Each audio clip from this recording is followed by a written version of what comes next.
You're listening to CFRN, the Christian Financial Radio Network. Good afternoon, traders, and welcome back to the CFRN E-Mini Futures Cast. This is the daily broadcast of Indeterminate Length, where we discuss all things E-Mini, along with some really big ideas on the finer points of trading gold, bonds, crude, sugar, the euro. Joining us today, Mr. Michael Borg. From our trading desk in Chicago, Mr. Burton Schlichter. Now, to get things started, let's go to our host and founder in Studio A, overlooking South Mountain, America's largest city park. Here's Dwayne.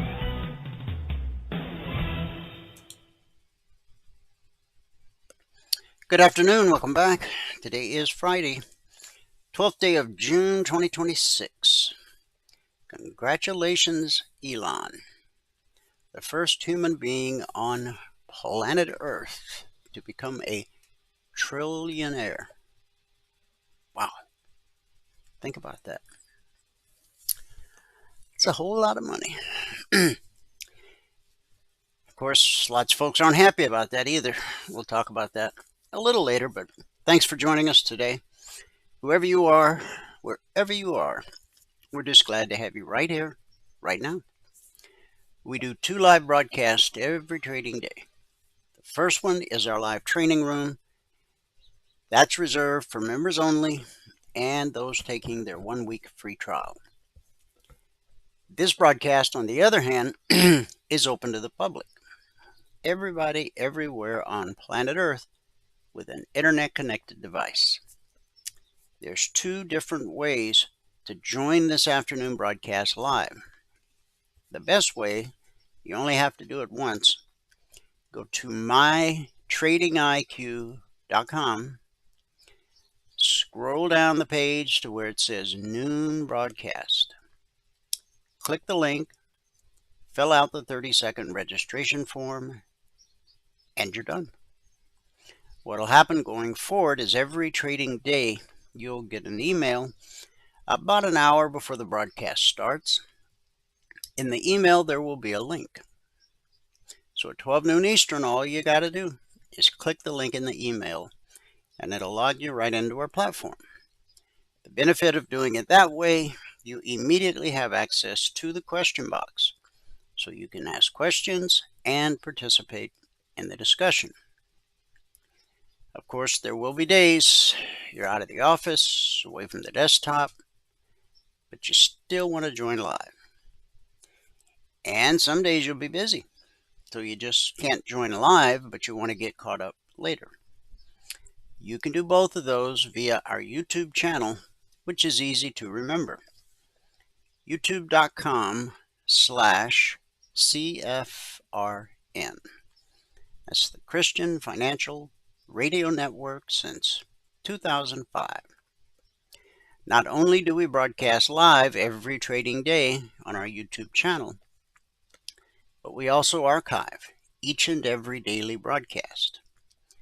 Currently, there are over 3,000 daily episodes archived for your educational and viewing pleasure. And if you're new to our neck of the woods, it's a great way to get to know who we really are. Thanks to the power of YouTube, You can scroll back 6 days, 6 weeks, 6 months, 6 years, even more. Now, obviously, you're not going to watch them all, nor do you need to. But if you're new, it's a great resource to have at your fingertips, because it does allow you to see how we've evolved over all these years, day by day by day. youtube.com/CFRN. On the left side of the screen is our schedule for each afternoon broadcast. At the top of the hour, roughly 1 p.m. Eastern, Michael will join us for a recap of everything that happened this morning in the live training room, and then do a little live trading as time and the markets permit. Right now, we'll start where we always do on the afternoon broadcast, with our daily devotional. The topic that we're on, I think we're on day 42 of this topic. Everyday faith. Today's scripture is John 9:25. I'm going to share it with you from the NIV translation. He replied, "Whether he is a sinner or not, I don't know. But one thing I do know, I was blind, but now I see." Again, that's John 9, verse 25. The man was born blind. He was questioned by experts who were trained to debate and dissect every claim. Now, he didn't try to out-argue them, nor did he even pretend to understand everything that had happened. He simply stated what he did know. I was blind, now I see. And for him, that was enough. We often hesitate because we think we must defend the entire faith before we speak. But testimony begins with something simpler. It begins with change. What has Christ changed in you? Were you burdened and now forgiven? Restless and now steadied? Distant and now brought near? Your story is not complete theology, but it is evidence of grace at work. You cannot argue someone into life, but you can speak honestly about what Christ has done in your life. Silence in the presence of grace is not humility. If you have received light, it is meant to be seen. So a question, ponder this over the weekend. Can you state your personal story in 3 clear sentences? I encourage you, do it. Write them down. Let's pray. Heavenly Father, we ask today that you would give us the courage to speak plainly about what you have done in our lives. It's in Jesus' name we believe and pray. And everybody said, amen. Amen, and happy Friday.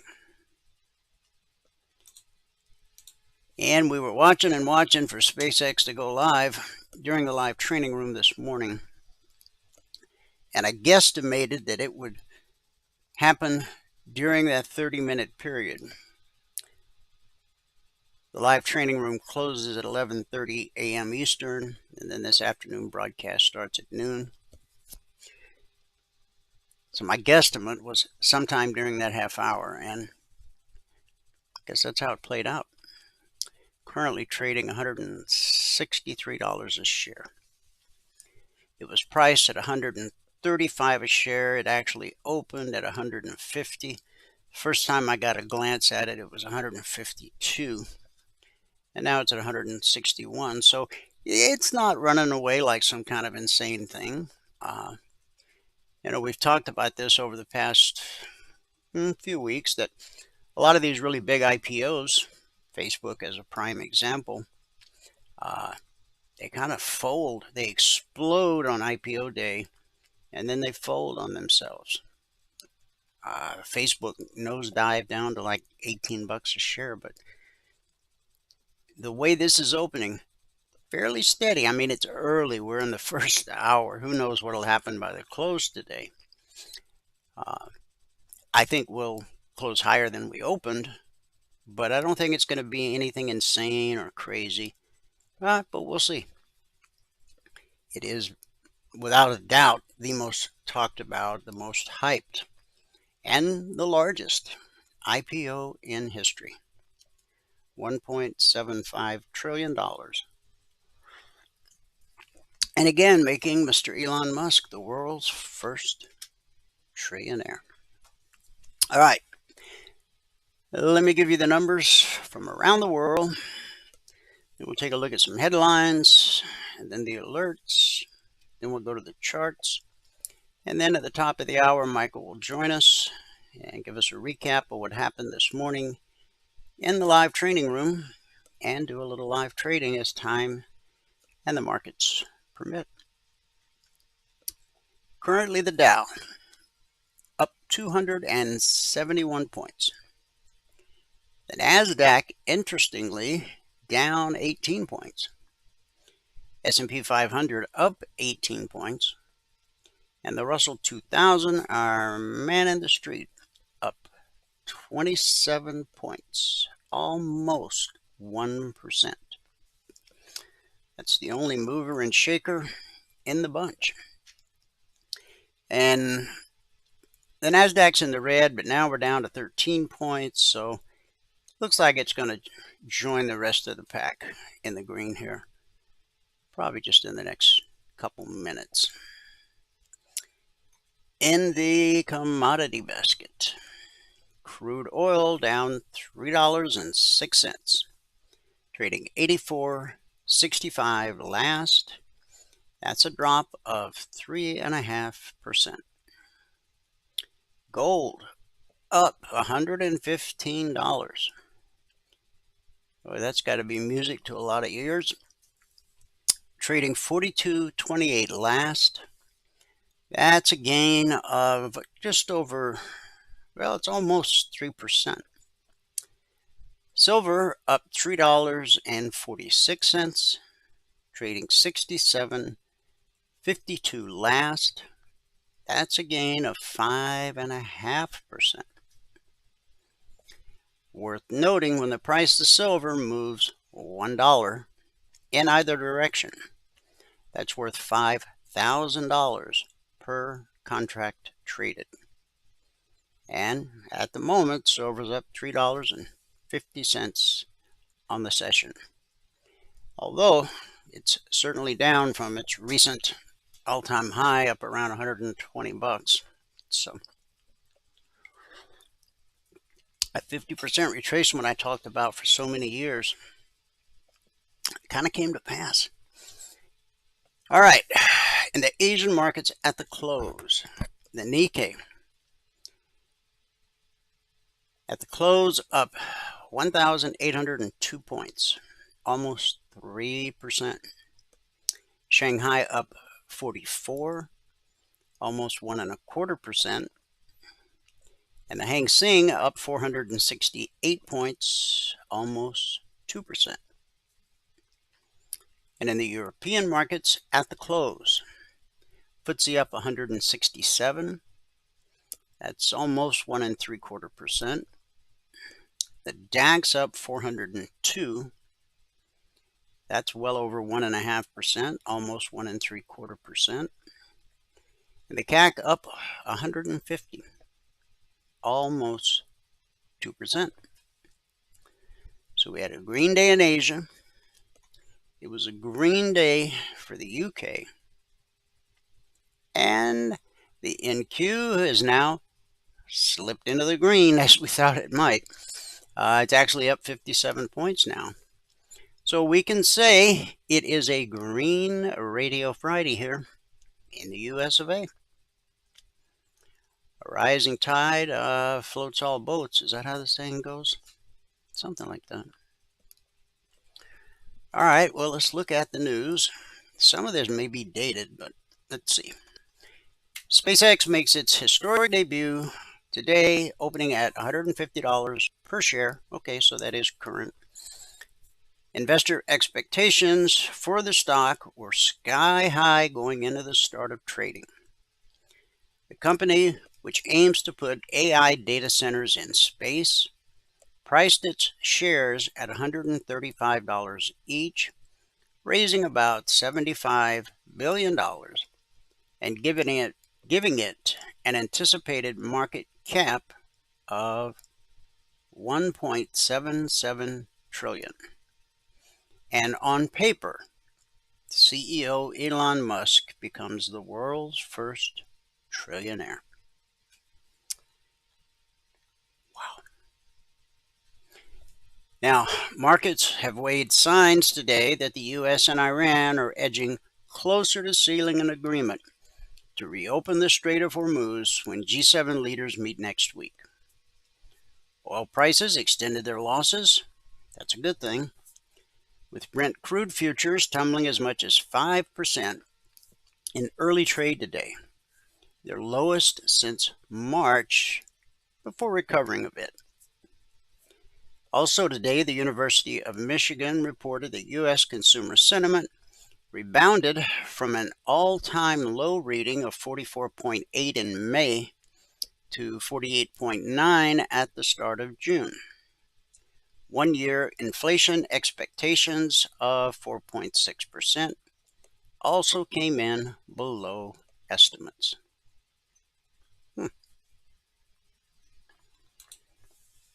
Good news actually sent the market higher once. Yeah. There'll be a hangover from all this excitement come Sunday night or Monday. So just be ready. Of course, all the headlines today are pretty much about SpaceX. Who's this one from? Yahoo Finance. SpaceX may be a generational business. History says IPO day can be a terrible entry point. Across more than 9,000 operating company initial public offerings from 1975 to 2021, 60% of returns finished flat or lower 3 years after the first closing day of trade, while only 16% more than doubled. And I gotta say, if I was going to pick a company that could be in that group, SpaceX would be it. All right. The average return was positive, but only because a small group of moonshots pulled it higher. The data comes from Jay Ritter's IPO research at the University of Florida, which tracks traditional companies going public, not SPACs, REITs, closed-end funds, or ADRs. In other words, this is closer to the IPO market most investors imagine when they hear about a big private company finally listing its stock. That distinction is important because SpaceX is not arriving as a startup in search of Wall Street's blessing. It is arriving after years of value creation in private markets, a pattern that has turned the IPO from Wall Street's starting line into more of an exit ramp for early backers. Yeah, a lot of those folks that got in at $40 a share, or a lot of those employees who receive shares as part of their compensation package or sign-on bonus. I'm pretty sure there'll be some sellers. Don't worry. Adobe was poised to open 9% lower today. The stock was reacting to the loss of another top executive. It was also under pressure as the company leans into freemium offerings to grow its user base. Adobe announced that CFO Dan Durn will depart June 15th to join Marvell Technology as CFO. Now, we mentioned earlier in the week that Marvell has been added to the S&P 500. But that article didn't tell us who got kicked out. Because in order for somebody to be added, somebody's got to depart. Because there's only 500 companies. That's why it's called the S&P 500. The move follows Adobe's announcement 3 years ago that their CEO,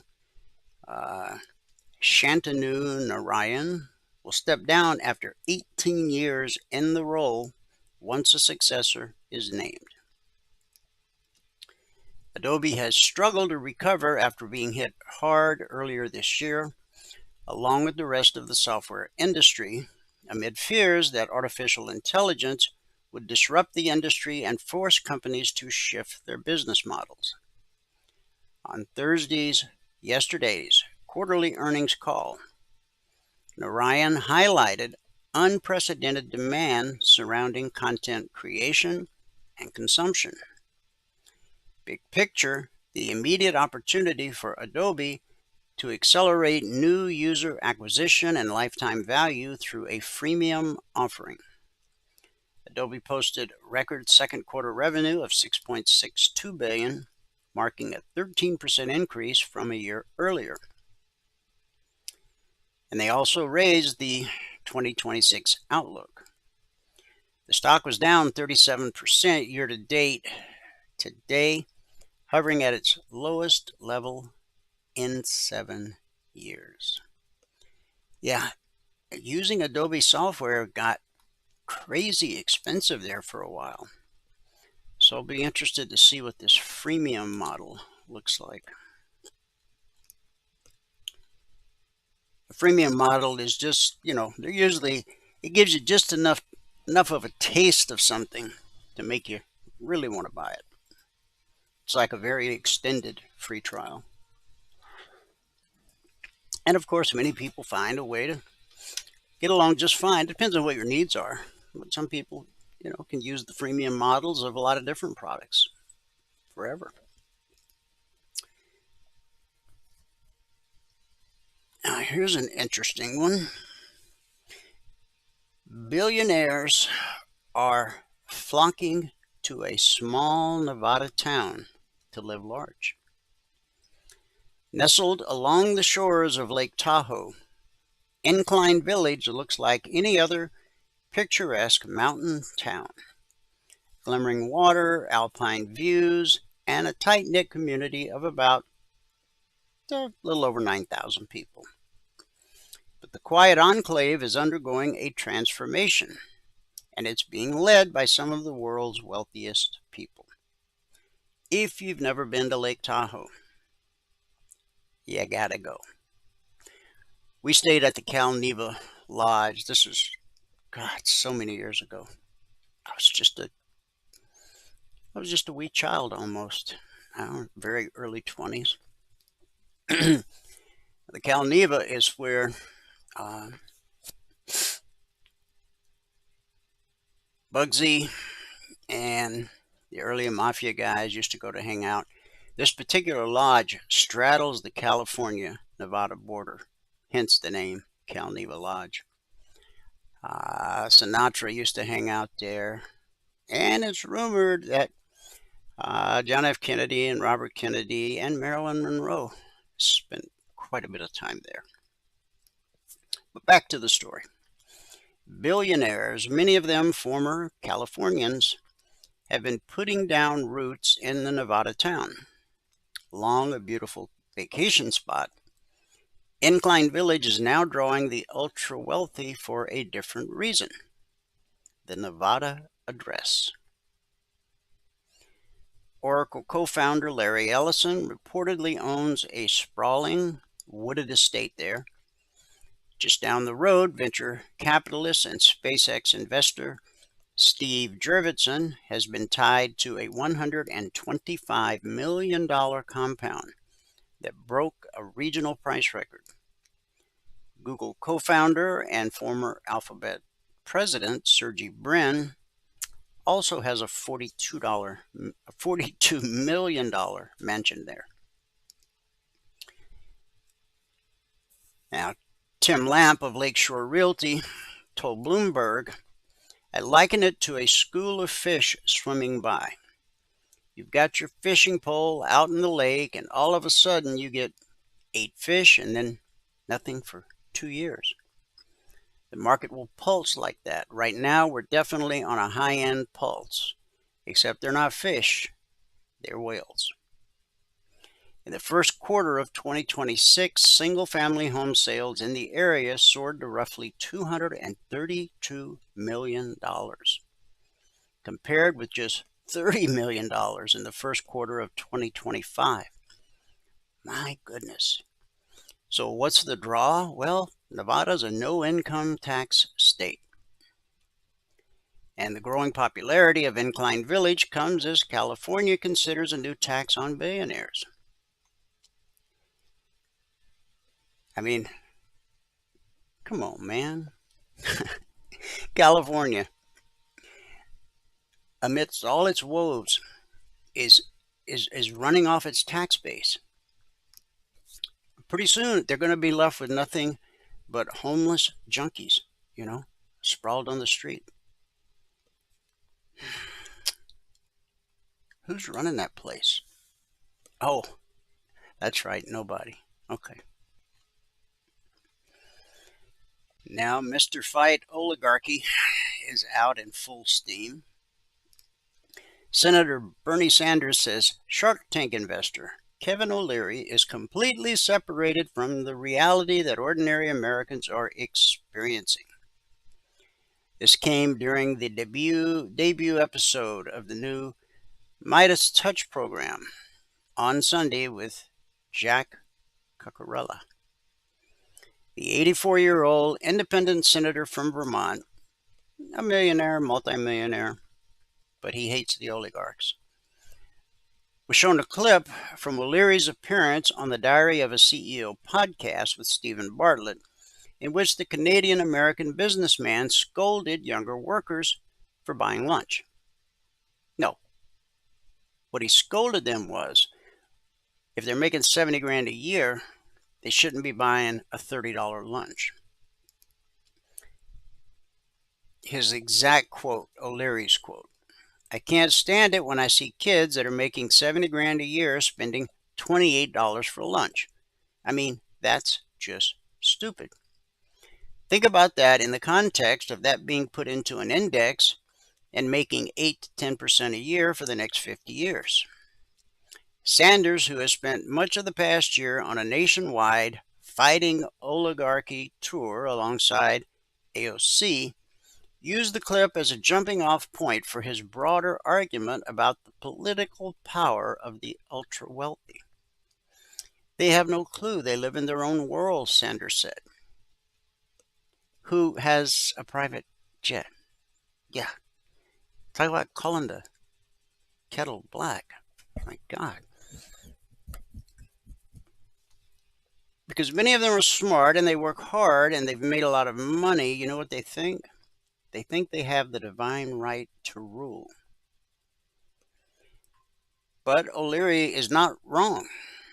Instead of spending $28 on a single lunch, that same money invested in an S&P 500 index fund, assuming an annual return of only 8%, would grow to roughly $800,000 over 50 years.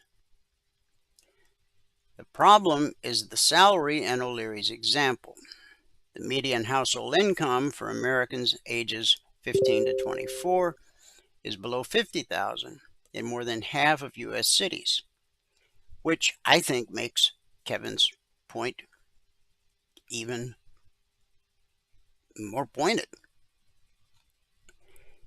If there's anybody who is out of touch with the American people,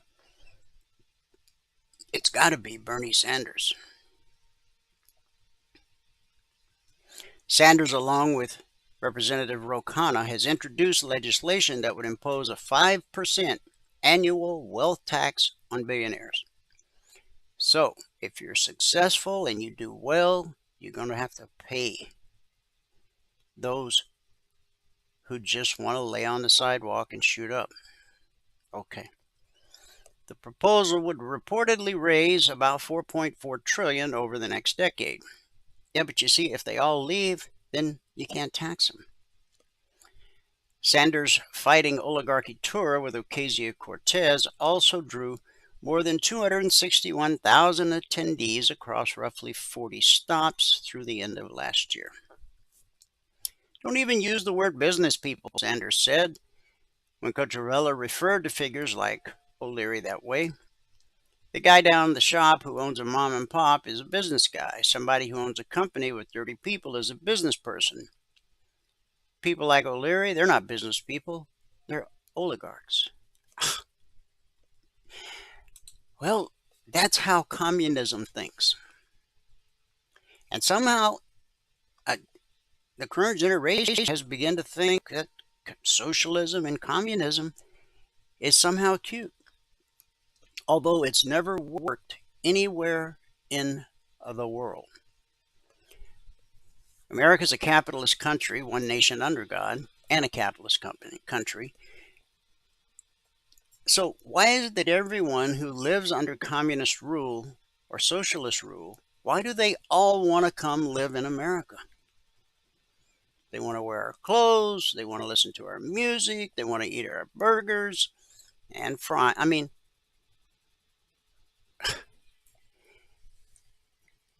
I would argue the point, but there's no point to argue. It's just silly.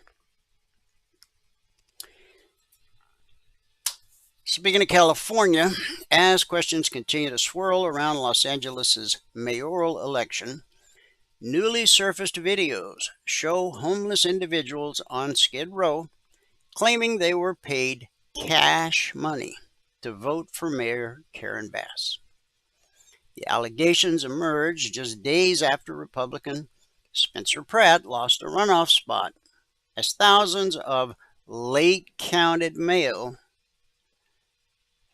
shifted the race. In an interview on Skid Row posted to X on June 9th, one homeless woman claimed she was paid $2 to vote for Bass. She said they come out here all the time to get votes. $2? They bought an election for $2 a vote. The third interview featured a man who claimed individuals regularly visit Skid Row to collect personal information from homeless residents in exchange for cash, and then use that information to cast ballots. See, everybody who's on the California voting rolls, and all you need is a gym membership card or a library card to get on the rolls. Even if you haven't lived there for 6 years, a ballot still gets mailed to your old address. That's a true story.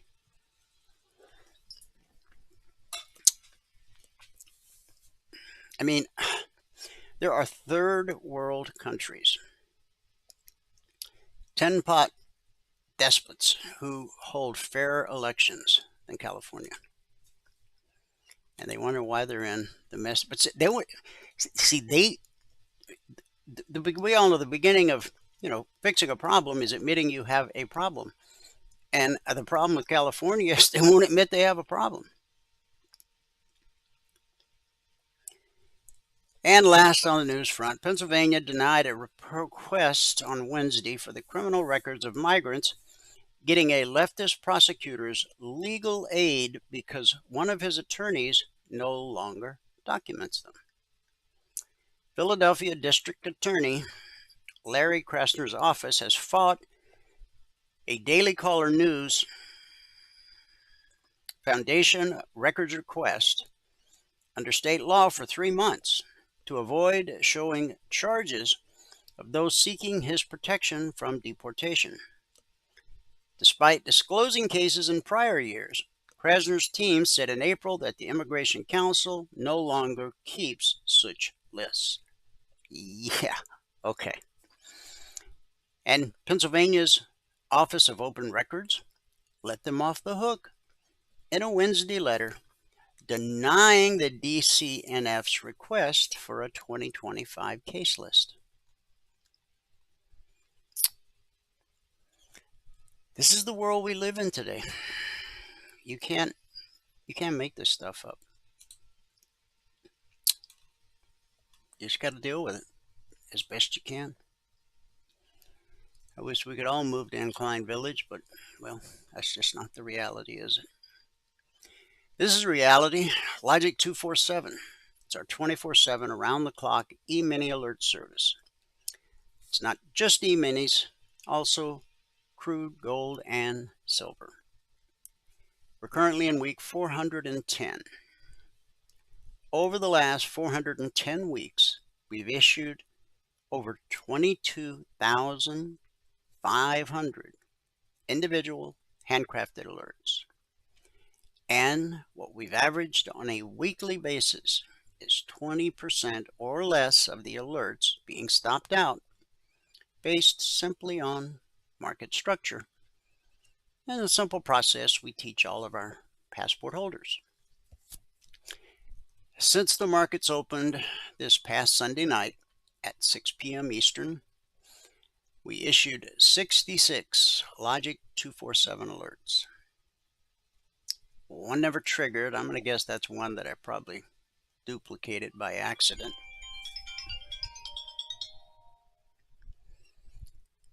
Wow, spam from the UK. Really? Anyway, 66 alerts issued, one never triggered, and when Valerie did the recap at 7 a.m. Eastern this morning, we were still waiting on the outcome of 16.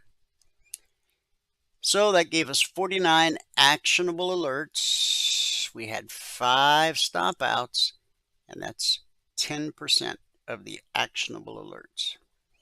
Again, over the last 410 weeks, we've averaged 20% or less on a weekly basis. We had a nice long string of single-digit weeks there for quite a while. Hang on a minute.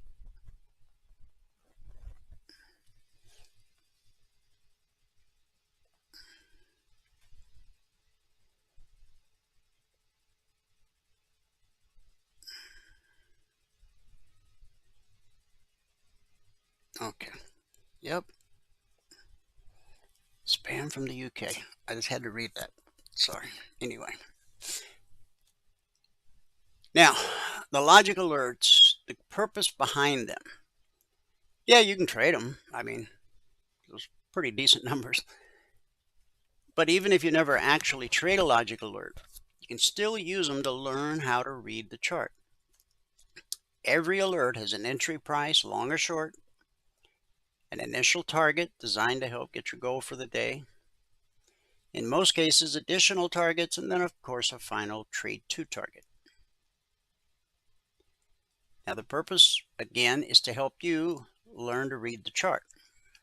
If you want to trade for a living, you need to know when you look at a chart, no matter what market it is, no matter what time frame it is, you should be able to look at that chart and instinctively spot where there's potential resistance, where there's potential support.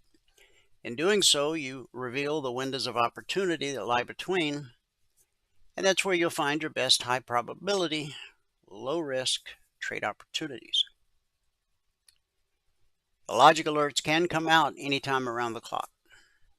I've been concentrating them in the afternoon here of late, but they can come out anytime around the clock. Futures trade around the clock. We have traders around the globe.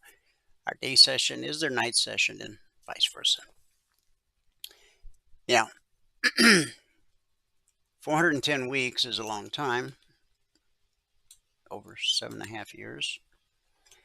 But many years before we introduced Logic 247, we had our original alert service, the concierge trade alerts.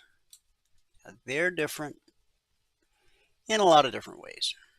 But for the purpose of this discussion, I'll just say that they are typically posted as a static report 5 minutes ahead of the Globex open each evening. So the Friday session that we're in today began last night at 6 p.m. Eastern. But 5 minutes before the Friday session started last night, all of our traders had all of these targets. The S&P 500, the Dow, the Russell, crude oil, the NQ, gold, and silver. So we'll go through each one of these individual charts and have a look at what's happened today. You'll see these targets drawn out on the chart. Just keep in mind that all of our members had those targets 5 minutes before the market opened last night, before the beginning of the Friday session. So now we can go to the chart. We'll start where we always do with the bellwether, the S&P 500 E-mini futures. Turning to look at my other monitor over here, SpaceX now trading $167 and change, up 24% on the session, or $32. So again, it's not out of control. It kind of seems like it's found a home there, around that 165 area. All right, so the S&P 500.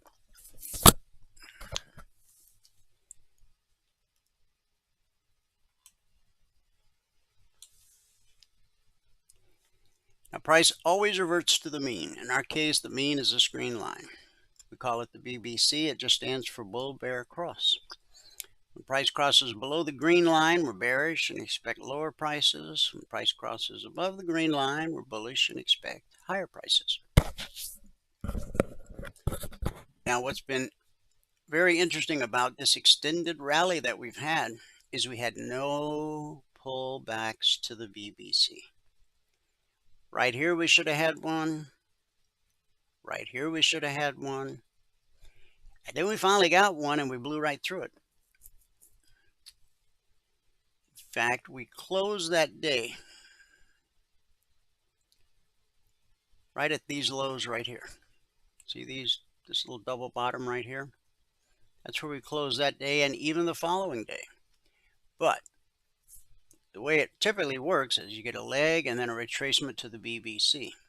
And then a leg and a retracement, then a leg and a retracement. And the pullback holds more often than it doesn't. Can't really see that from this chart, but you'll see it when we go to the smaller time frames. So we had a leg and a retracement, and the pullback held. And then we had another leg and a retracement, and the pullback held. And then another leg and a retracement. And so far, the pullback is holding. Yes, we spiked the BBC a little bit, but as long as the candle is physically touching that green line, that's considered a hold. Now here we had a candle right here, this red candle. It opened and closed below the BBC. Under normal market conditions, that would have been a signal that we were headed for lower prices. But we had an outside day here, and that sent us back up to the BBC. I think a whole lot of this is tied up in one way or another with all the excitement around the SpaceX IPO. And things will probably get back to the new normal once, well, the IPO will be behind us today. Supposedly this weekend, Iran's either going to sign on the dotted line or not. And I'm just still puzzled at why anybody puts any stock in them signing on the dotted line. We have a 47-year history of them not keeping their word. So pray tell, why is it different this time? I mean, they've toyed with us and yanked our chain for long enough to, build up some munitions so they could take out one of our Apache helicopters. So now, how much more time are we going to give them to create more rope, not to hang themselves, but to hang us? Yeah, I'm deeply disturbed by it all. But, hey, that's just me. We did get a retracement to the 24% fib. We overshot it, obviously. The area that really still has my interest is right here. These tops across here align with these lows right here. And that tells me that's a very important price, important area, around 70.90. Now, market looks bullish, but we've got, even if you don't even look at the individual legs, if you just look at it at a broader stroke, leg retracement. We know the pullback holds more often than it doesn't. So, do we see evidence of that Sunday night? I think we're going to break this 24% fib before we make a run at this high right here. And then the all-time historic high, which is 76.32 and a quarter. What's interesting is on the day we made the all-time historic high, 76.32 and a quarter, the following day, we missed putting in a new all-time historic high by 2 ticks. Now, to me, that in and of itself is a sign of weakness. But leg, retracement, leg. That's how price moves. It always moves in legs. Leg, retracement, leg, retracement. So does this pullback hold or not? Well, the only way we know is to wait and see. Anybody that tells you anything different, they're more interested in your money than you are. Okay, all of the alerts are created on the 30-minute chart. That window of opportunity we drew in yesterday, we hit the top of it, but we never really entered it. Now, I originally was going to draw it up here. Had I gone with my original thought, everything would have worked out fine, but I wanted to give it a little room, and, well, sometimes you get stopped out. That's the truth about trading. So the vertical lines, of course, separate today, Friday. Here's Thursday. Here's Wednesday. The horizontal lines are the weekly trading zones. We've published the weekly zones every Monday for our members since December 14th of 2009, a little over 16 years. In fact, we're closing in on 17 years. Time flies. Now, when price rallies up to a weekly zone, we expect resistance till proven otherwise. When price drops to a weekly zone, we expect support until proven otherwise. It's pretty simple. The zones are published every Monday morning at 6:15 a.m. Eastern. That gives our members plenty of time to get them on their charts before Wall Street even wakes up for the week. Once they're published, Monday morning, they're carved in stone for the entire week. They don't change in any way whatsoever. So this was the open last night, and we hit the long target by, during the 8:30 to 9 p.m. Eastern 30-minute candle, right there. Then we got a retracement to the BBC. Now, this was a head fake right here.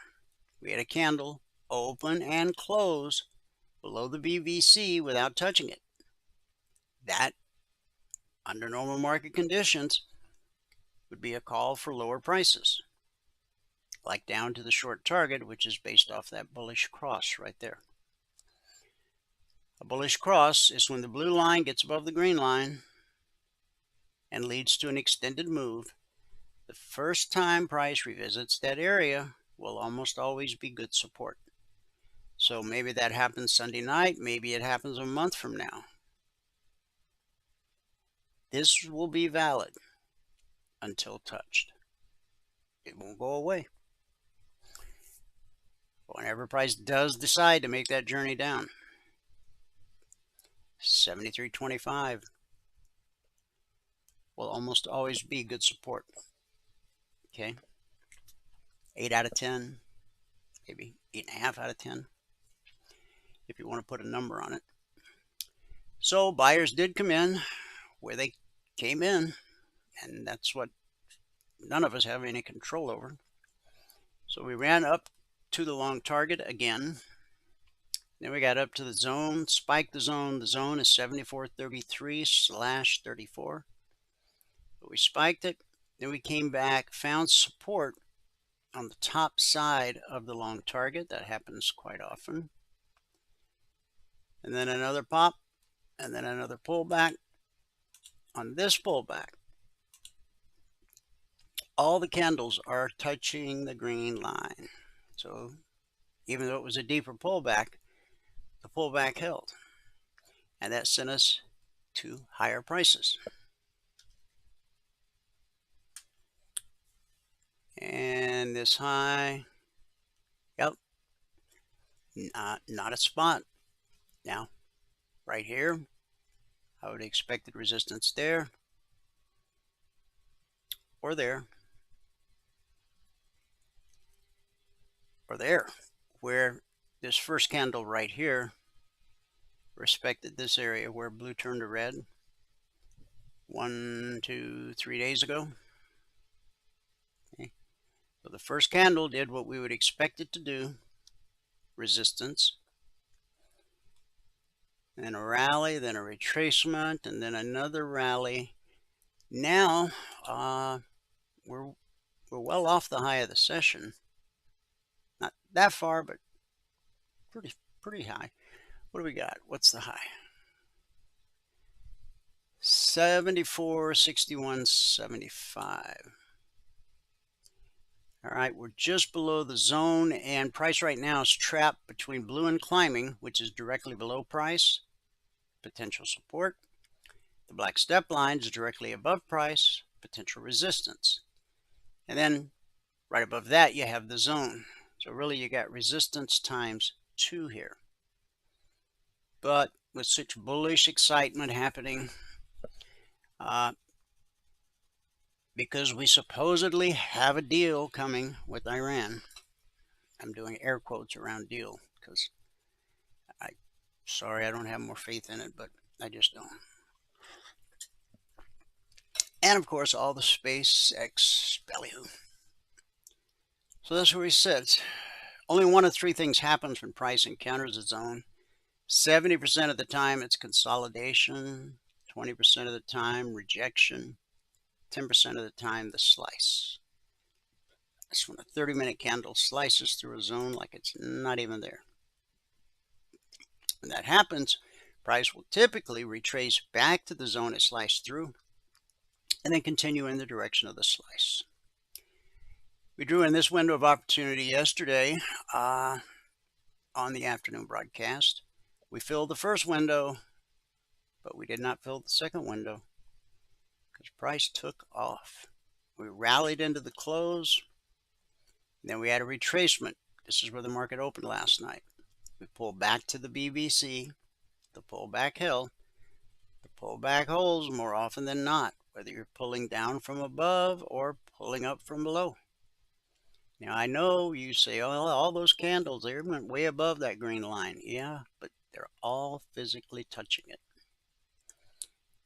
And when the pullback holds, it leads to a move like this. Okay? Or the pullback holds, it can lead to a move like that.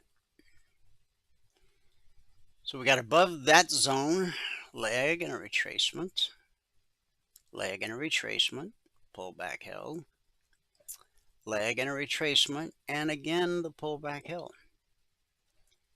So the pullback held, it held, it held, it held. Now we're above the BBC. We expect higher prices just because we're above the green line. But we've got resistance right overhead. When the black step line gets directly above price, in fact, blue and climbing is directly above price at the moment. So price has to overcome those two obstacles and take out this high at 51,298. Then it can make a run at the high of the session. So we are substantially off the high of the session there. On the Russell, here's where we opened last night. Pull back to the BBC held. Support sends us to resistance. That's at the CTA long target.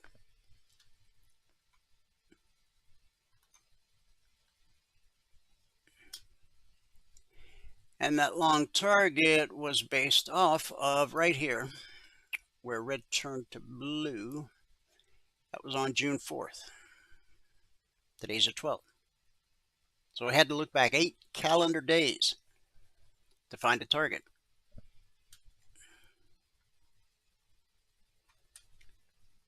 And we hit it, backed off, hit it again, got above it, retracement, hit it again, pull back to the BBC, the pullback held, and off we go, and we hit the weekly trading zone, 2973/74. Still one more zone way up there, but I don't expect we'll see it. Maybe Sunday night, I don't know. Depends on if we get this deal done with Iran. I mean, the markets are going to go nuts just because we get a signed agreement. I just don't put much stock in it, but anyway. So right now, it looks like we're going to get a retracement back to the BBC. And the question is, will the pullback hold or not? Nope. This one held and this one held, but that doesn't mean this one's going to hold. But as bullish as the markets are today, it wouldn't surprise me if it does. The NQ, surprisingly kind of quiet, a sideways move here. This was the opening last night, and we did move higher. And then we pulled back to the BBC, and right here we had a candle open and close without touching the green line. That was a call for prices to head for the short target, but it didn't. We found support at the zone. So we had a leg and a retracement. Once again, the zone held up, and that sent us up to the long target.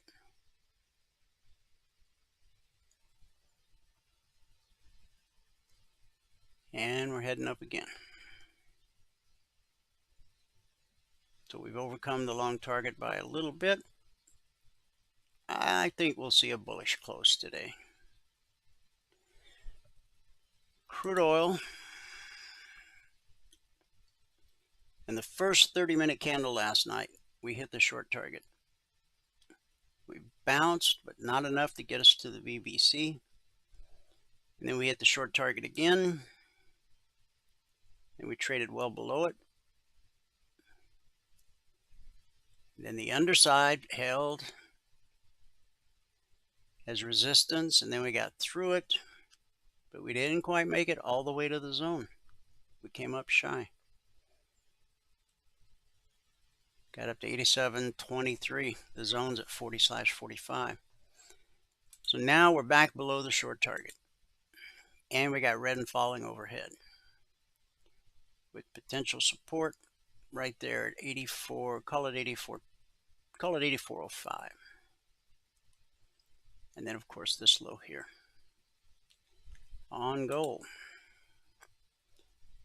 The second 30-minute candle hit the long target last night, which was based off this area right here, where the black step line crossed back to the left side of red and falling.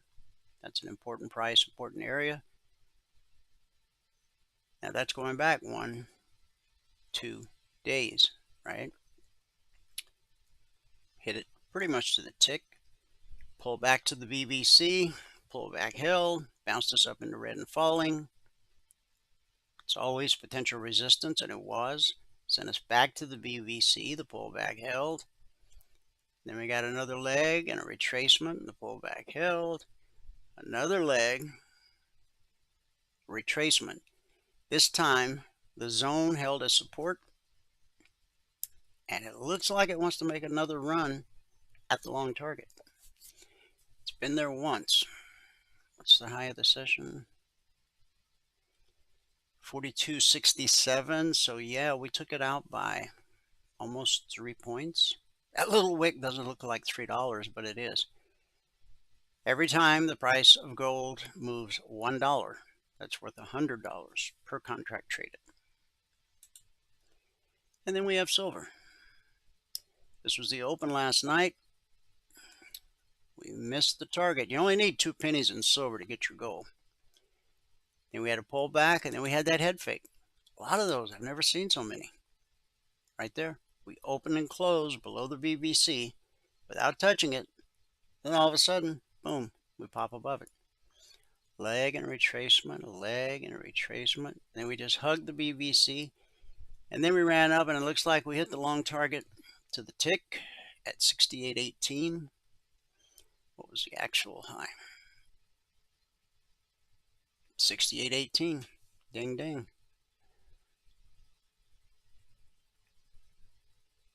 And then we hit it again. Looks like right here. 68.17.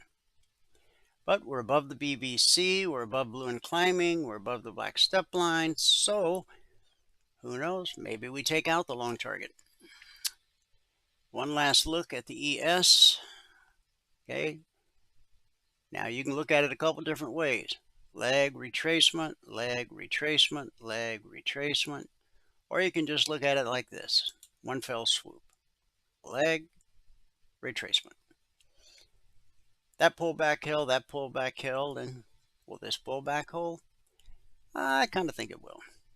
Just because of all the exuberance from SpaceX to this memorandum of understanding, or whatever they're calling it, over Iran way. All right, it's time for Michael to join us. He's going to give us a recap of everything that happened this morning in the live training room. It's when he joins, I think I've narrowed it down. When he joins, that's when the internet connection drops on YouTube. I don't know why. It shouldn't affect it at all. But anyway. Everything should be up and running again. My side says it is, so hopefully it says that on your side too. So Michael, if you're there, we're ready for you.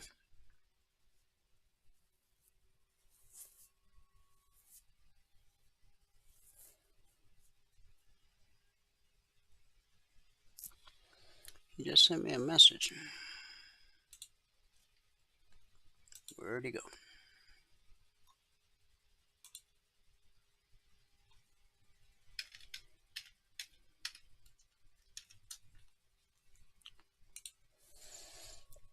All right, he'll be here in just a second.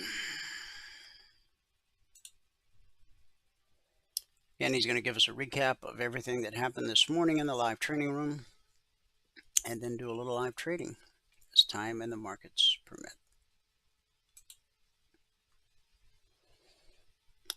So for those of you on YouTube, whenever the connection, whenever it freezes up, I'll notice it. I've set things up so I notice it quicker than I used to. Just refresh your browser window, and it should come right back. You might have to refresh it a couple times if I don't spot it right away, but I try. SpaceX now trading 173 and change. Up 28% on the day, or 38 bucks. Michael, are you there?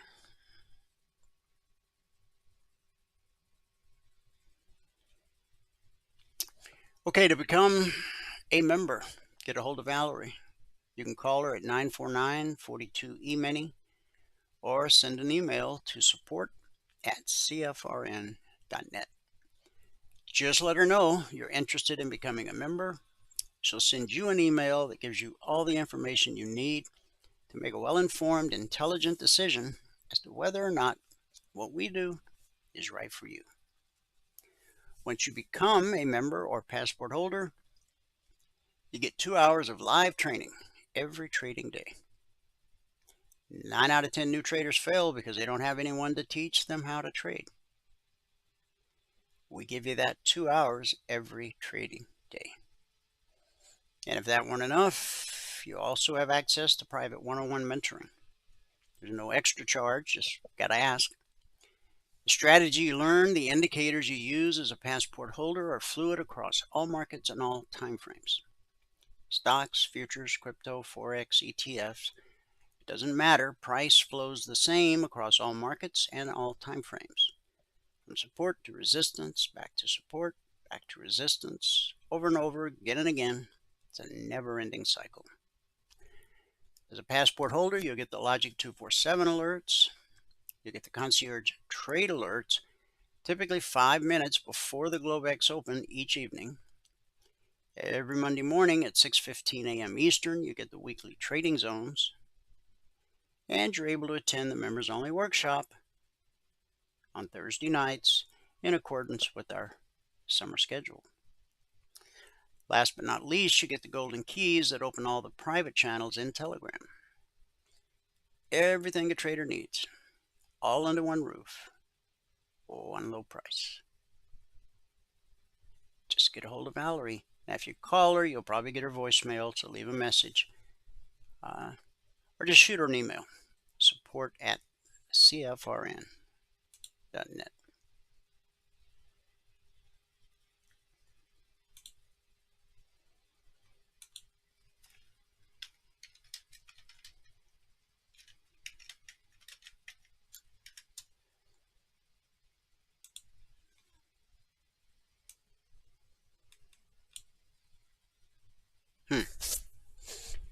Well, he must be, his computer must have walked out or something.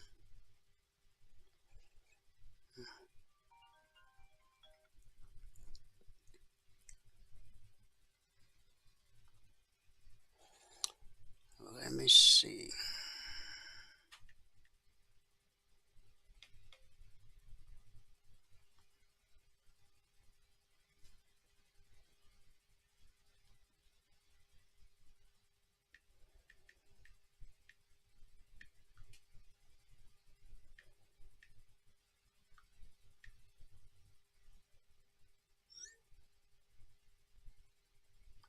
Okay, I just texted him. We'll see what's happening.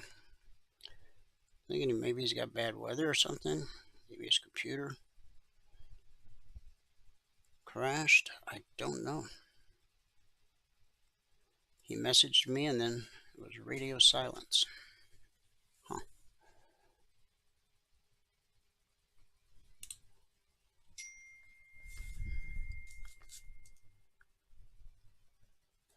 Okay, he texted me back. He said he's on his way.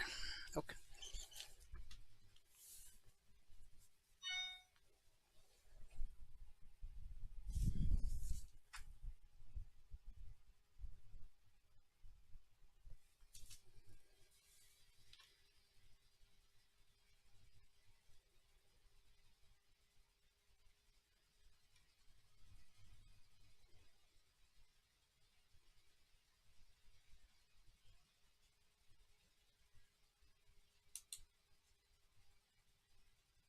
Stand by.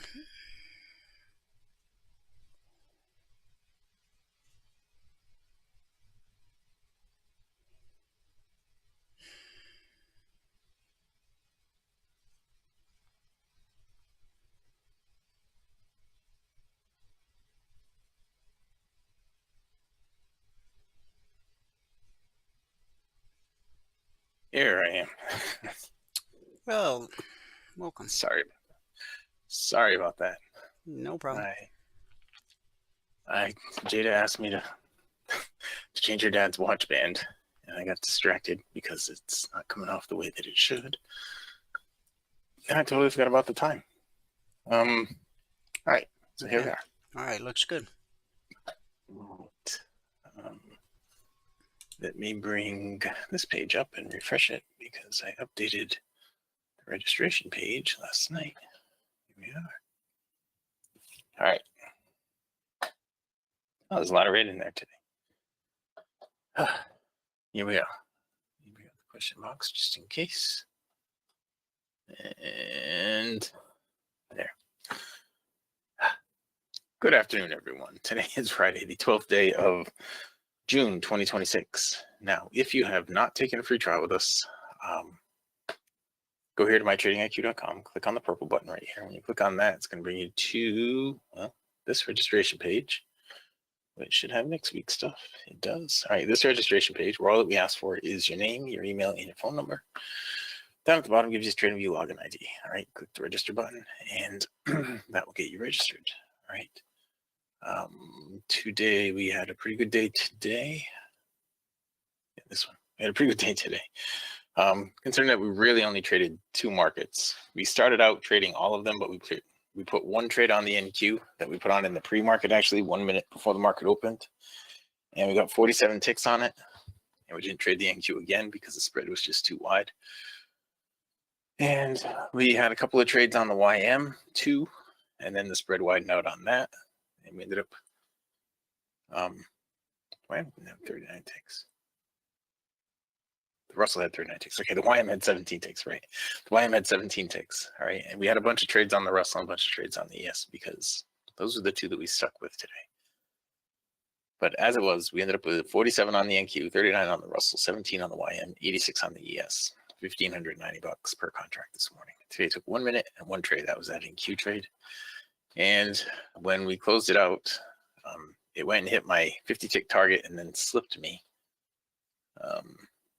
Slipped me 3 ticks, which isn't too bad, but it slipped me 3 ticks and got me out with 47 ticks. We ended up, so at the goal for the day, $2,350 with 10 contracts, 235 with 1. And today it took 30 minutes and 3 trades to get the goal for the day. We took 30 trades with 3 stop outs, put us at 90% on the day. So on the month now, we are at 13,382 over 10 business days, averaging 1338 per day. And on the year, we're at 108,002 over 99 business days, averaging 1,090 per contract per 2-hour business day. We want to get that over 1,200. Hopefully we'll keep having days like this that are over 1,200. And we'll get that there eventually. We did have a string of them under 1,200 here. A string of them, like a whole month's worth almost. Just about. Anyway, we will get it back up there, hopefully. As long as we have the opportunity, we will. Found the 2420 blueprint. We had a big bump today because we got quite a bit more than the goal for the day in a single trade in a single minute. So if you quit trading when you get the goal for the day, still under 15 hours on the year. And if you did everything exactly like me and had the same slippage, you'd be up $51,212 trading 6 contracts right now, averaging $3,433 per contract. Okay, $3,433 per contract. And that is all of that stuff. Now, let's get into the, oops, it's on this one. Let's get into the trades we actually did. Look, SpaceX made it up to 176.50 today.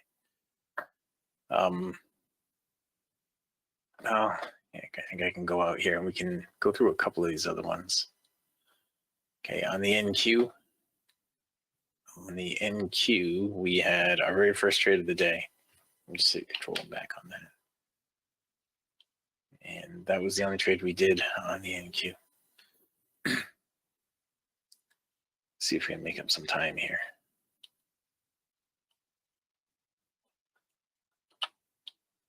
I'm not going to show you the trades we did on the YM. There were only 2 of them. And one was a +7 and one was a +10. On the NQ, we just had the one trade coming up. There it was right in here, I think. There it is right there. That was our one trade, 47 ticks. That was it on the NQ.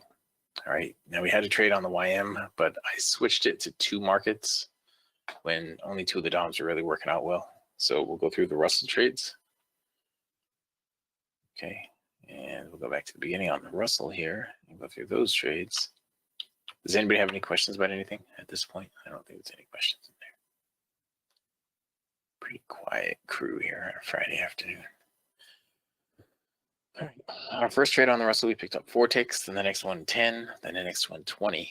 That got us to 34. And then we had a 10 tick trade, got us to 44. Then we stopped out, brought us down to 19. And then we went back to 24. From 24, we went to 34, then 34 to 39. And I missed. Nope, that was it. We stopped at 39. That was it. That was our last trade right there. The ES, we had a bunch of the trades on the ES today. Most of the trades were on the ES today.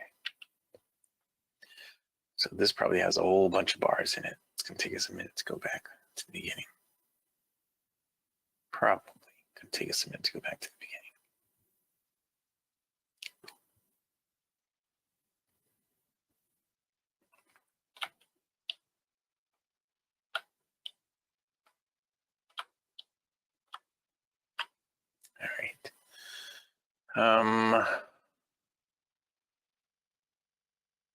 All right, so it looks like I didn't take any ES trades until right here, almost the first half an hour. But then we just stopped trading everything else. The first one was 12 ticks.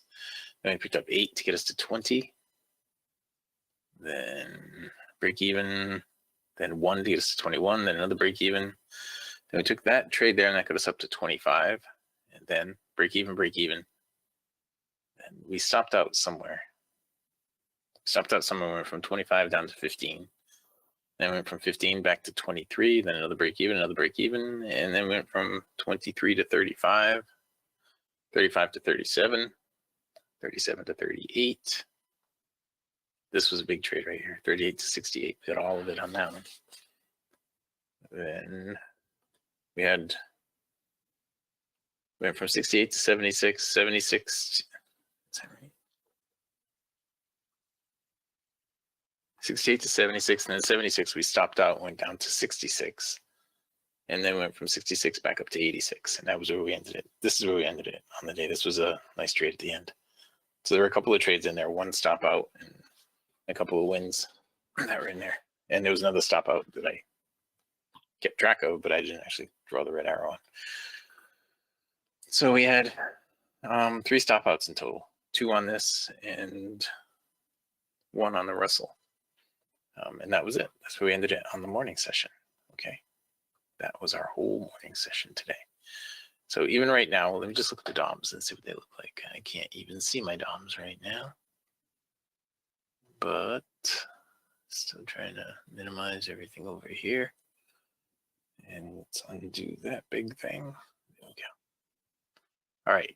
So the ES DOM and the Russell DOM still look the best. Now I have the YM DOM up, but this is the YM for the U contract. All right. The NQ is still with the spread on that. It's still really thin and spread around quite a bit. Now I have this. So we're at 140, a little over 140,000 on the NQ on the U contract and 370,000 on the M. And on the ES, we're at about 713 on the U and 1.3 million on the M.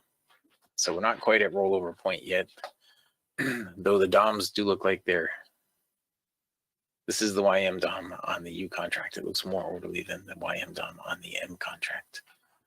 But we're just gonna do what we can with that.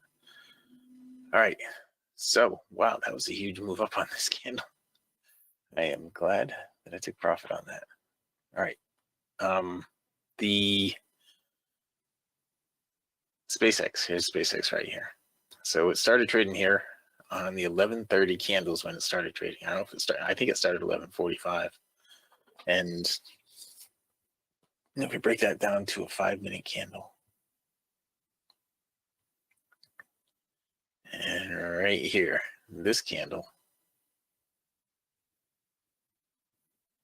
yeah, 11:45 is when it was, right? Because this candle right here is the 13:15. So that's when the candle started, 13:15. The candle's going to close in a minute. So this one started 11:45 is when it started trading, at least when it started to show up on the charts. And the high is 176.50 so far. And I don't know if we can trade it or not. I saw it on my phone. It was in my account. I checked it on my phone when I was trying to fix that watch band. And so I did get filled all the contracts that I wanted and all the shares that I wanted. And so that's that. Now, I know Nate had said he had got something that said they couldn't trade it for a month. I didn't look for anything like that, but I don't recall getting anything like that either. But then again, I hadn't had my shares filled until right at 11:45, I think. All right. So here we are. We don't have any trades here right at the moment. What price did you fill at? 135. Did you? Yep, the exact IPO price. Yeah, I checked that too because there was profit in the account when I finally saw it, and I was like, huh. And I went to find out exactly what I filled at. 135 is exactly the price.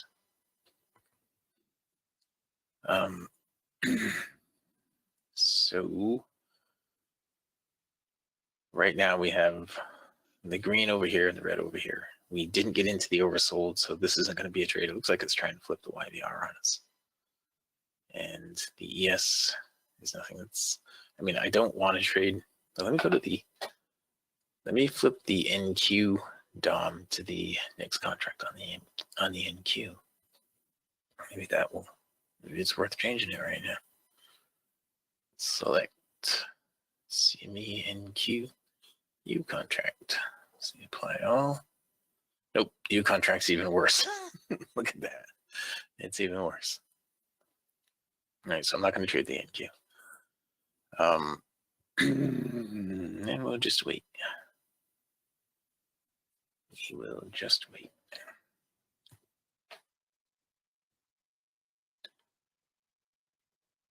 Sorry, I was late. I totally got absorbed in finding a watchman. I was trying to measure it, and I don't have anything that measures in millimeters. And No worries. So I was totally distracted. I'm sorry about that. You know what I could do? I could print something out that is in millimeters and make my own little ruler out of it. That's what I'll do.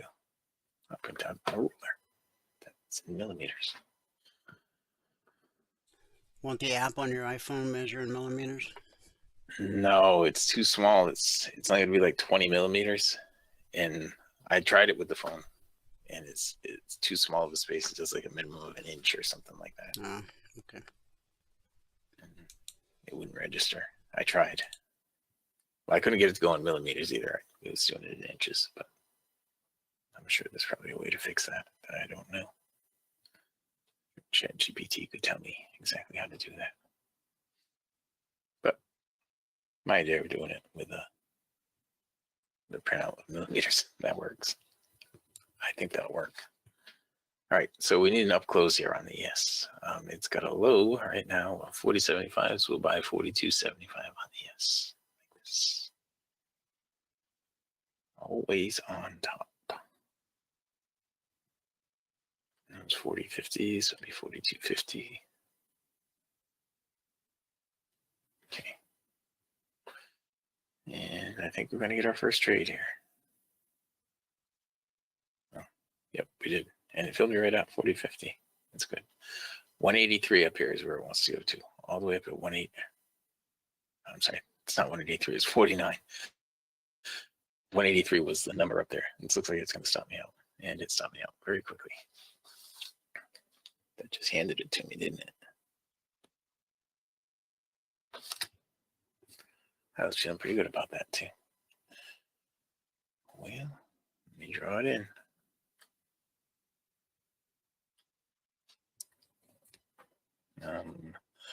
The Russell could give a trade here. No, I'm not.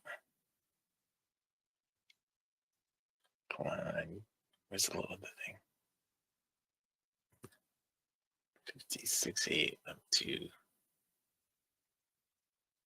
50. What was it? 56.9 to 58.9. Is that right? That looks like a lot. That's way too many.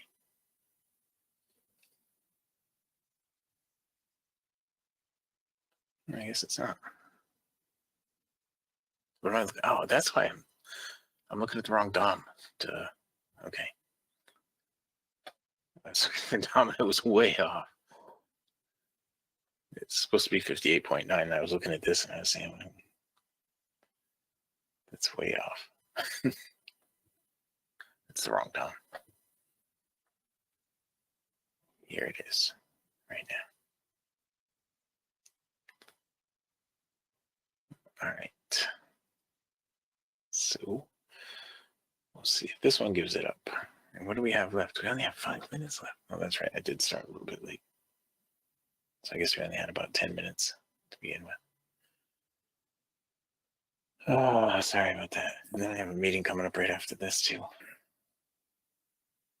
Darren. Hopefully it's everything ready to go.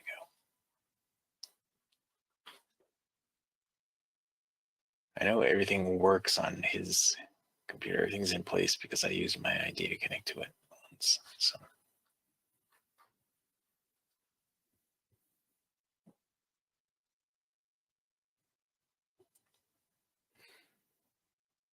This stopped us out, but now it's starting to go up a little bit over here. And this, if you get anywhere near the 10 ticks it needs, give us our stop to bump to +5.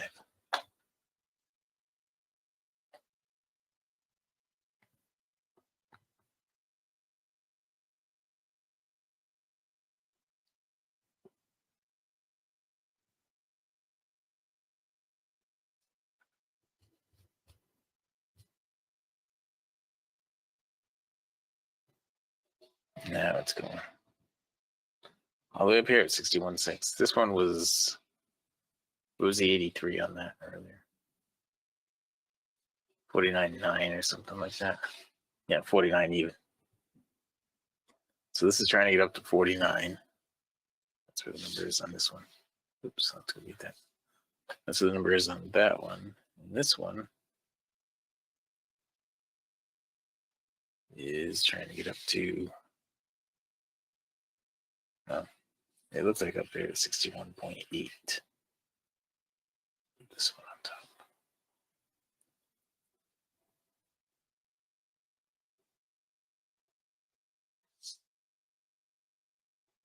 That looks like that's where that's going.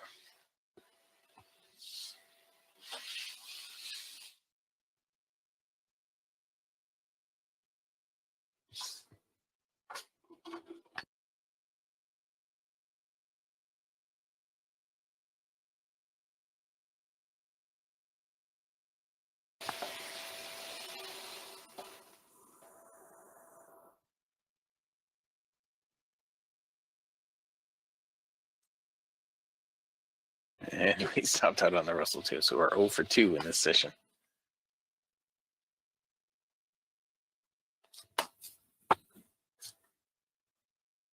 Okay, and we only have 2 minutes left.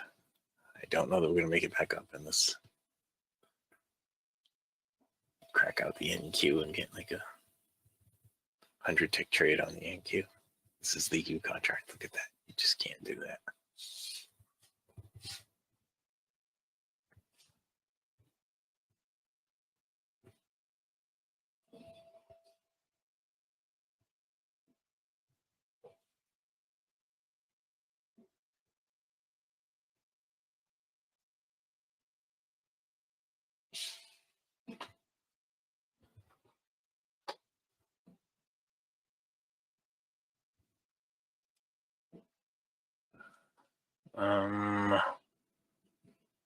Elon is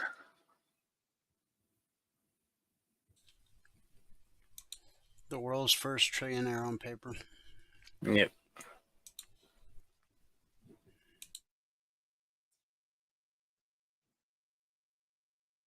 How much do you think he's going to pay in taxes? His taxes should be like more than the GDP of many countries. You'd think. Depends on how good of an account he has. I'm sure he's got a good one. Oh yeah, I'm sure he does too. There's an army of them. Good ones. Yep. All right, so the ES need to down close here. Marvel was added to the S&P 500 last week. Was it? Or earlier this week, yeah. I don't know who they booted, but Marvel got added. You know, the ES just got too far away from the mid-band there, I think. Maybe not. Maybe it's right there. It's the high. 41.25. It's right there. So we could have one more trade here. We're just about out of time. There it is. Okay, I'm in it. I'm in it. Here it is. And just give me a break even. I'm out of it. All right, so let me fill out the thing. Today we have a white day. Well, we didn't have a whole lot of time today. And we do not have time to make up the stop outs. So we'll do this. We have 0% of our trades were break even or better today. Actually, no, one of them was breaking even, so it's not that bad. 25% of our trades. 33%. 33%. Let me just fill it out. It'll do it for us. Today is 6/12. And on the NQ, we have nothing. On the Russell, we have -25.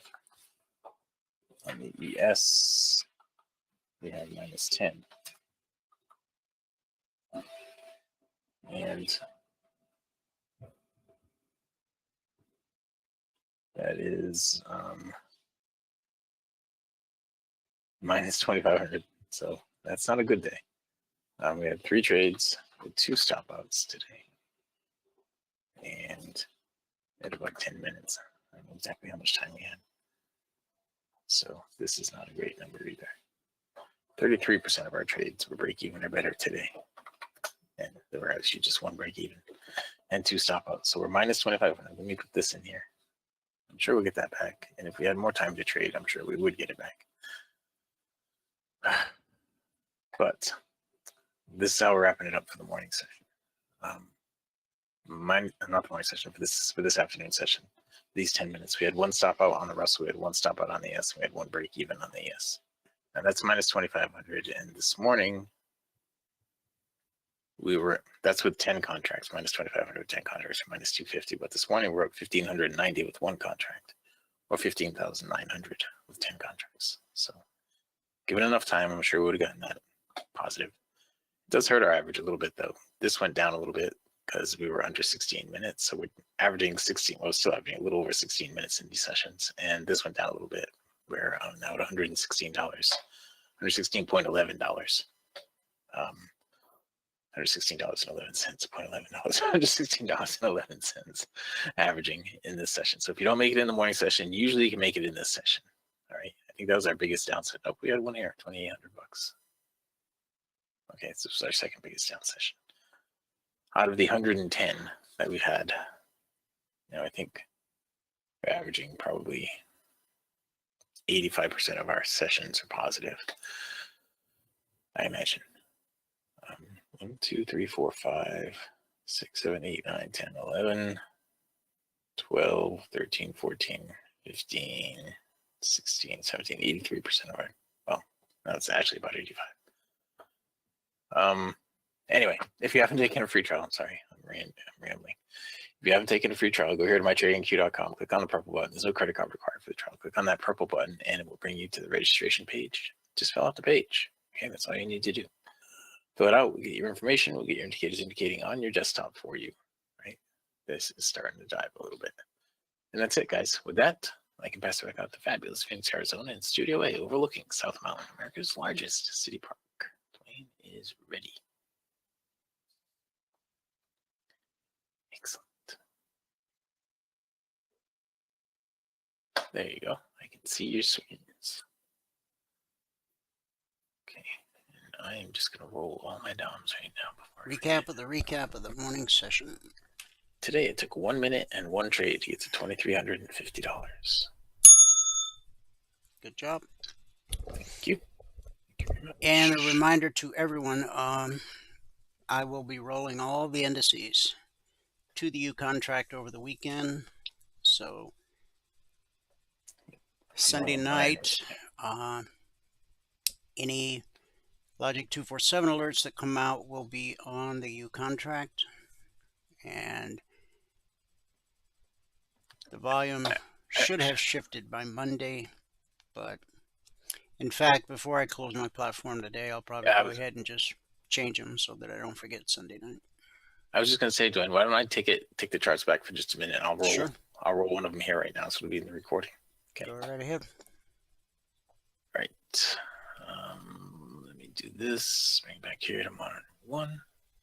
All right. So I've already rolled a couple of them. I don't think I rolled a white. No, I did. That's on you.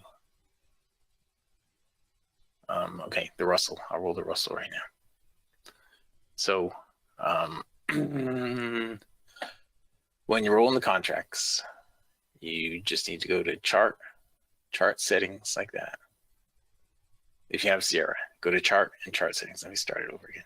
Close that. Go to chart and chart settings like that. Okay, and then up here on the top it says symbol. Just click on that, choose select, and then just scroll down. The U contract will be the next one down. Do that, say okay, say apply all, say okay. And when you do that, that does it on that DOM. All right, you're gonna have to go do it on all your DOMs. And then once you're done doing it on all your DOMs, then you need to go into here and go to File, Save, and it'll save your chart book. Okay, you want to make sure you save your chart book after that.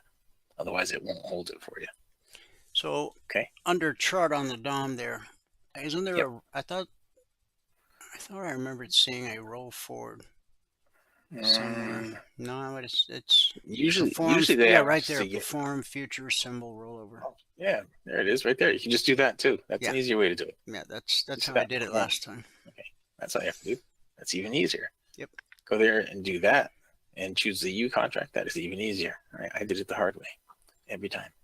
All right, so once you do that, then you're still gonna have to go here and hit save. To File and hit save in here. Make sure you save your chart book. Okay. Well, when you exit out every day, it's going to prompt you to save everything. It will prompt you. But yeah, you might want to go ahead and just do it ahead of time just to make sure. You know. That was a good call there, Dwayne. I totally forgot about that chart rollover thing. Yep. Huh. Excellent. Look at you. Getting the wood on the ball. Got to be good for something. Chart, then what, Michael R.? What was your... it was chart and then perform futures rollover right here. Perform symbol, futures symbol rollover. Okay, you got it. That brings it up right there. That is much easier than my way. Okay. All right. All right, you want to take it back? Yeah, go ahead. And I've now rolled all mine over too and saved it. So we're good to go. Yep, I'm going to do that before I shut down, and then it'll be done. I won't forget Sunday night. Excellent. All right. Well, you have a great weekend. Guys, right, I've covered all the markets in granular detail, as we do each and every day. Here's one last look at the S&P. The daily chart, you could break it down into individual legs, leg, retracement, leg, retracement, leg, retracement. Or you can just use a broad stroke and go leg retracement. This is the one right here where I think it's going to hold. I really do. Red and falling has already crossed below the BBC. Now, the low of the day is right at the black step line. So, potentially, well, you know, there's such a huge fundamental thing with this whole business in Iran. Are they going to sign the deal? Are they not going to sign the deal? Which, to me, really isn't important, because what's important is, are they going to keep the deal they sign? And 47 years of history says, no, of course not. That's just not who they are. So, anyway, we'll deal with Sunday night when it gets around. We start at 6 p.m. Eastern every Sunday night, God willing. That's when the Logic 247 alerts come out, the CTAs, and also get all the weekly trading zones done for the upcoming week. So Monday morning, when you get the weekly trading zones, they will be for the U contract on the indices. I've already covered how to become a member. Get a hold of Valerie, support at cfrn.net, or call her at 949-42-EMINI. If you get a voicemail, leave a message. Best thing, just shoot her an email, and then she'll email you back all the information you need to make a well-informed, intelligent decision whether or not what we do is right for you. So let's wrap it up with our good word for the day. Ephesians 3:17 and 18. I pray that you may have power to grasp how wide and long and high and deep is the love of Christ. Thomas Aquinas, tomato. was one of the most prolific writers and thinkers of the Middle Ages. His Summa Theologica is one of history's most exhausting and enduring theologies. But Aquinas never finished it because of something that happened on December 6th of 1273 that caused him to quit writing. He said, "All that I have written seems to be like straw compared to what has now been revealed to me." Exactly what was revealed remains a mystery. But that one revelation, whatever it was, surpassed all the knowledge he'd acquired. No matter your IQ, that's what you need. You are not smart enough to reason your way to God. You need the spirit of wisdom and revelation. Ephesians 1:17. Nothing will change your outlook or even alter your personality like a revelation of God's love. But it's so diametrically different from the way we give and receive love on a human level. First of all, His love is unconditional. There's nothing you can do to make God love you more or less because He already loves you perfectly and eternally. Even when you don't reciprocate His love, it doesn't deter, deflect, or diminish His love. It accentuates it. While we were still sinners, Christ died for us. Romans 5:8. It's easy to love others when they're at their best.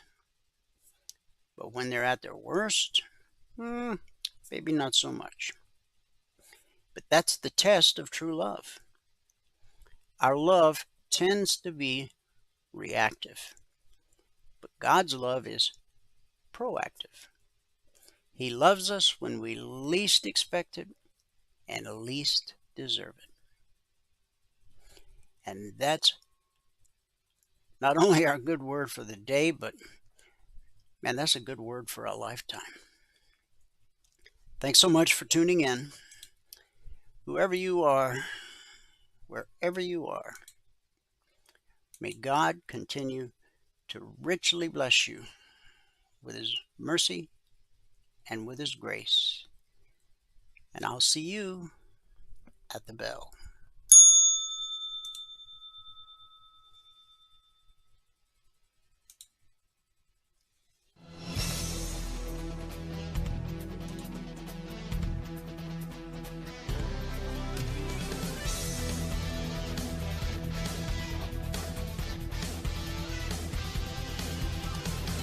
Remember this, there is no greater return on investment than to see a human life changed and given hope. As always, pray hard and trade safe.